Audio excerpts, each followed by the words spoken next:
Good morning students. आज का हमारा जो टॉपिक है वो है एप्लीकेशंस ऑफ एडी करंट्स, है ना। आपने कल वाले वीडियो में एडी करंट के बारे में पढ़ा है। मैं सिर्फ एक थोड़ा सा आपको उसका रीकैप करती हूँ कि इस पूरे 4th यूनिट में हम क्या पढ़ रहे हैं। हम पढ़ रहे हैं कि अगर करंट चेंज हुआ, है ना, डी का मतलब मैं यहाँ चेंज लेती हूँ, तो मैग्नेटिक फील्ड चेंज हुई। मैग्नेटिक फील्ड चेंज हुई तो मैग्नेटिक फ्लक्स चेंज हुआ, और अगर मैग्नेटिक फ्लक्स चेंज हुआ तो वहां पर इंड्यूस्ड करंट या इंड्यूस्ड ईएमएफ क्या होगा, प्रोड्यूस होगा। ये हमने यही पूरी टाइम चल रही है। इसमें एक बीच में और लूप बनता था कि मैग्नेटिक फील्ड को चेंज करने के लिए या तो करंट बदल दो या फिर हम एक मैग्नेट को लेते थे और मैग्नेट को हम क्या करते थे, मूव करते थे। सो मूविंग मैग्नेट से मैग्नेटिक फील्ड बदलते थे और फ्लक्स बदलते थे, और उस फ्लक्स के कारण, बदलते फ्लक्स के कारण इंड्यूस्ड करंट या इंड्यूस्ड ईएमएफ प्रोड्यूस होता है ना। पूरा 4th यूनिट बस इन के ऊपर डिपेंड करता है। अगर आपके दिमाग में ये बात बैठ गई तो फिर आपको 4th यूनिट अच्छे से समझ में आ गया। ठीक है, अब यहाँ एक स्टेप आगे हमने कल पढ़ा, कल वाले वीडियो में, कि वायर में जब ये कॉइल में जब ये करंट जाता है तो हम इसे इंड्यूस्ड करंट बुलाते हैं, है ना। हमने ये कल पढ़ा था। लेकिन अगर यही इंड्यूस्ड करंट किसी मेटल की प्लेट में, ठीक है, या किसी मेटल के सिलेंडर में या किसी मेटल के ब्लॉक में, यानी कि 2D या 3D प्लेट में, ब्लॉक में, सिलेंडर में, इस तरह के मेटल के किसी सरफेस या वॉल्यूम में जाएगा तो यहाँ पर भी वो लूप्स बनाता है। ये इस तरीके के लूप्स बनाता जाता है ना। यहाँ पर भी वो छोटे बड़े, बहुत बड़े, इस तरीके के लूप्स बनाता जाएगा। जहां जहां उसको रास्ता मिलेगा वहां वहां वो लूप्स बनाता जाएगा। ठीक है, और ये जो करंट आता है, होता ये इंड्यूस्ड करंट ही है, लेकिन हम उसे नाम देते हैं एडी करंट। ये आपने कल पढ़ लिया हुआ है ना।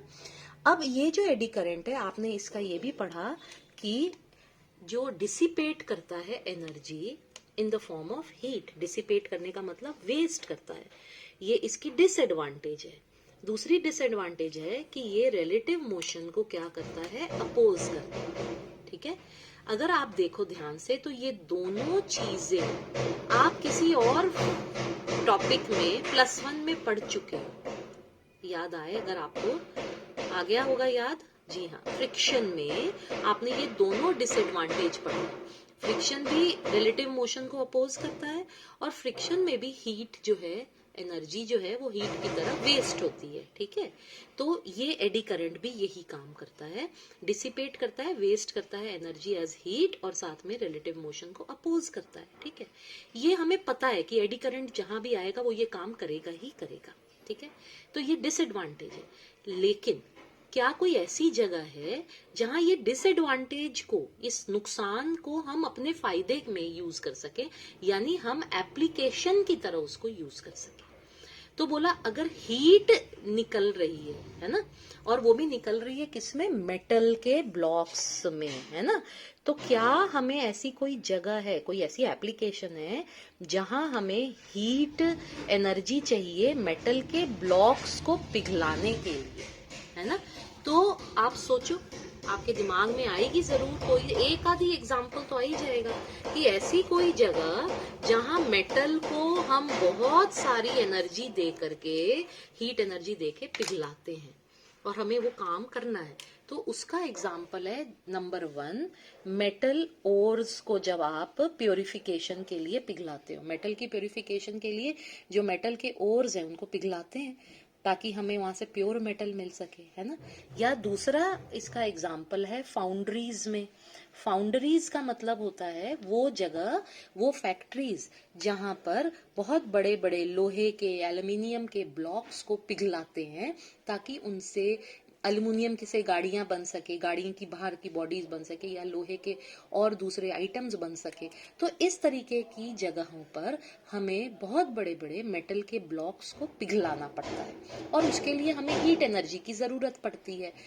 अब आपके दिमाग में आ रहा होगा कि हाँ, ये काम हम किसके द्वारा कर सकते हैं? एडी करंट के द्वारा कर सकते हैं। तो यहाँ पर सेकंड नंबर पर मैंने ये एप्लीकेशन लिखी है, इंडक्शन फर्नेस।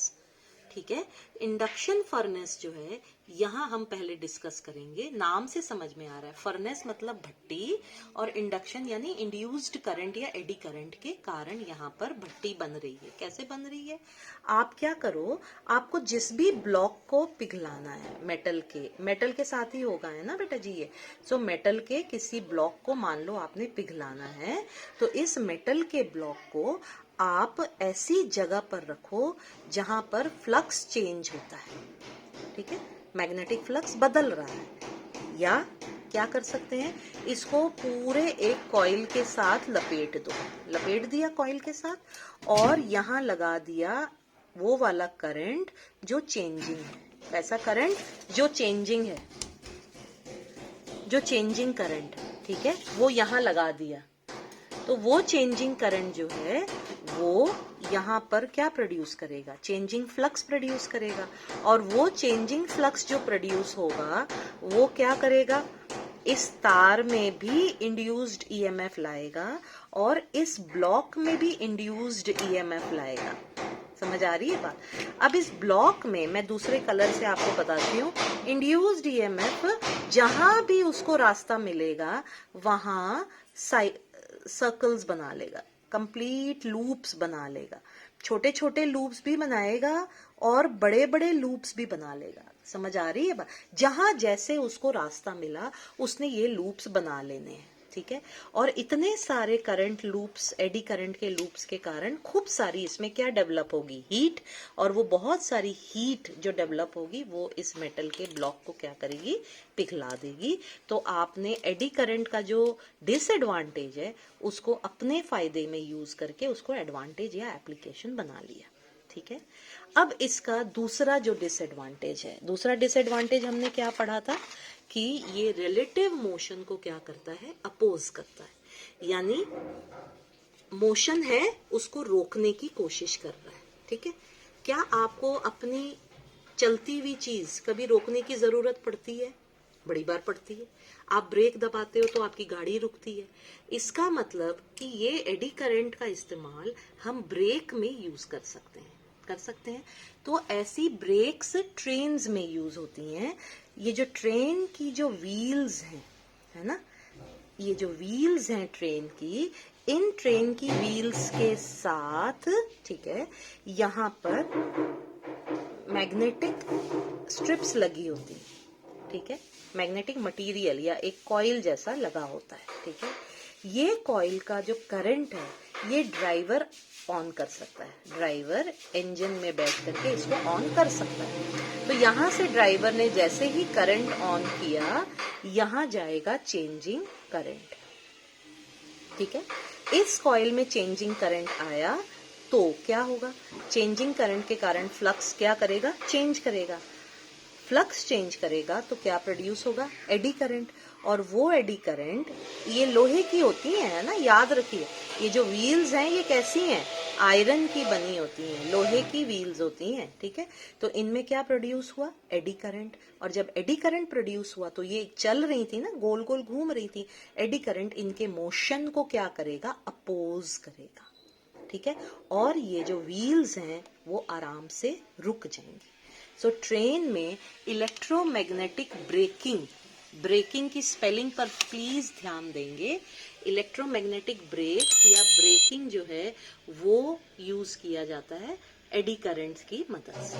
ठीक है, इसी तरह गैल्वानोमीटर में, जो हम गैल्वानोमीटर 3rd यूनिट में पढ़ चुके हैं, उस गैल्वानोमीटर का नीडल देखो, आपने पढ़ा है +1 में, इनर्शिया होता है ना।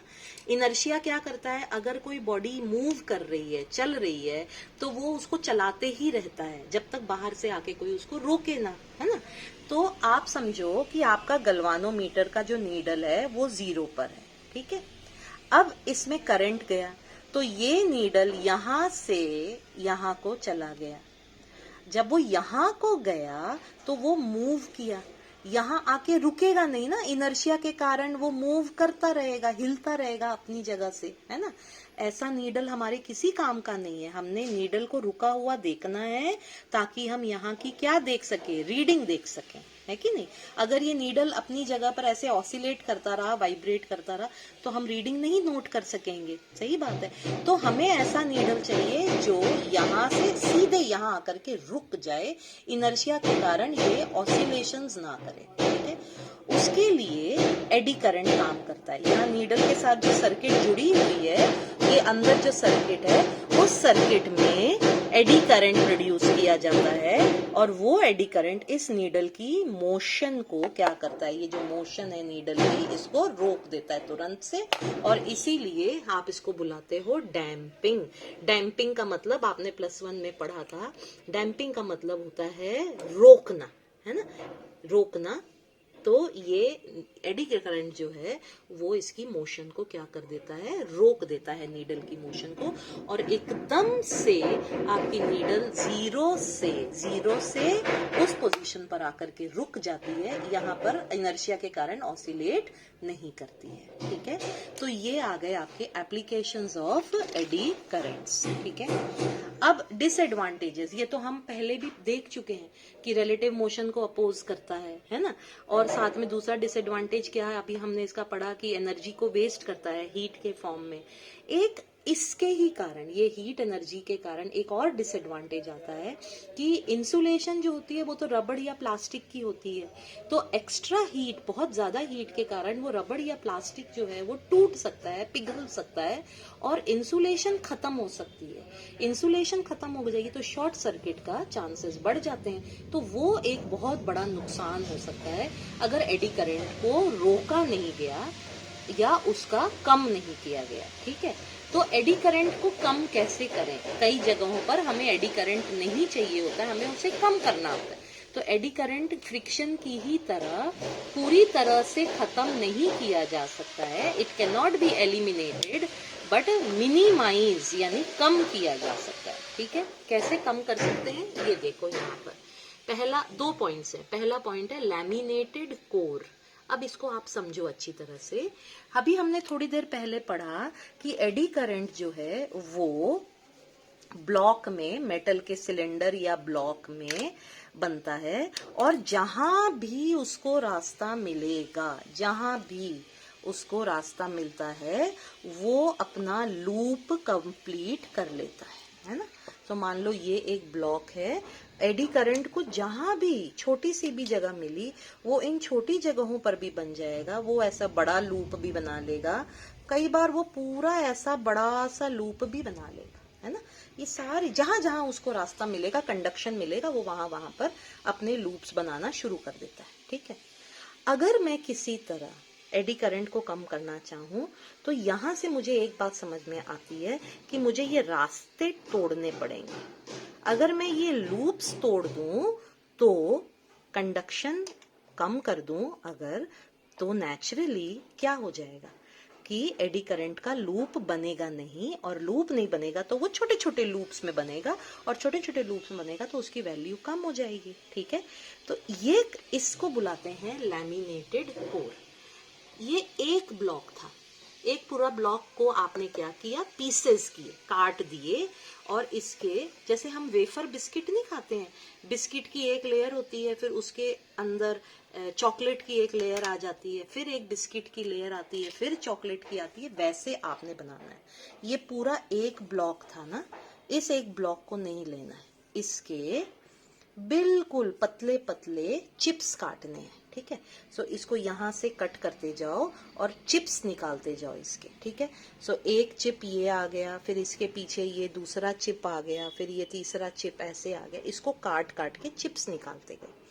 अब इनको दोबारा जोड़ना है, लेकिन कैसे जोड़ना है, एक चिप, इसके ऊपर इंसुलेशन लगाया, इंसुलेशन मैं ब्लू से लगाती हूँ, इसके ऊपर क्या लगाया, इंसुलेशन लगाया, ये इंसुलेशन लगा दिया, फिर ये दूसरा चिप इसके ऊपर रखा, फिर उसके ऊपर भी इंसुलेशन लगाया, फिर तीसरा चिप इसके ऊपर रखा। तो चिप से चिप जोड़ते वक्त ये पूरा ब्लॉक दोबारा बन जाएगा, लेकिन एक चिप और दूसरे चिप के बीच में यहाँ क्या बनेगा, इंसुलेशन। यहाँ क्या आ जाएगी, इंसुलेशन आ जाएगी, ठीक है। तो पूरे ब्लॉक में आपने कनेक्टिविटी क्या कर दी, कट कर दी। यहाँ डायग्राम में आपको ज्यादा समझ में आएगा, आपने पूरे ब्लॉक की कनेक्टिविटी क्या कर दी, कम कर दी। एडी करंट को पहले चिप से, ये आगे वाले चिप से दूसरे चिप में जाने के लिए रास्ता नहीं छोड़ा। क्यों? क्योंकि बीच में ये रेड लाइन यानी कि इंसुलेशन आ गया। तो एडी करंट के लूप्स कम हो गए और इस तरीके के कोर को आप बुलाते हो लैमिनेटेड कोर। एक मेटल, उसके पीछे एक और मेटल की शीट, उसके पीछे तीसरी मेटल की शीट, लेकिन हर मेटल की शीट के बीच में इंसुलेशन डाल दिए, ठीक है। तो ये एक तरीका हुआ। दूसरा तरीका था ऐसे स्लॉटेड प्लेट्स यूज करने का। स्लॉट मतलब बीच से ये कट कर दिए। इसी तरह ये समझ लो, मान लो ये है ना, यहाँ बीच से आपने कैंची ली और यहाँ ऐसे कट लगा दिए। कट लगाने से क्या हुआ, एडी करंट जो लूप कंप्लीट कर रहा था, अब यहाँ कट लग गया, ये जगह खाली हो गई, तो उसको रास्ता नहीं मिलेगा। तो उसको जो है वो ऐसे गोल घूम के जाना पड़ेगा। ये देखो, ऐसे गोल घूम के जाना पड़ेगा। और जब वो ऐसे गोल घूम के जाएगा तो उसका लेंथ बढ़ गया, तो रेजिस्टेंस बढ़ गया, तो करंट की वैल्यू ऑटोमेटिकली क्या हो जाएगी, कम हो जाएगी। तो एडी करंट को कम करने के ये दो रास्ते हैं, ठीक है।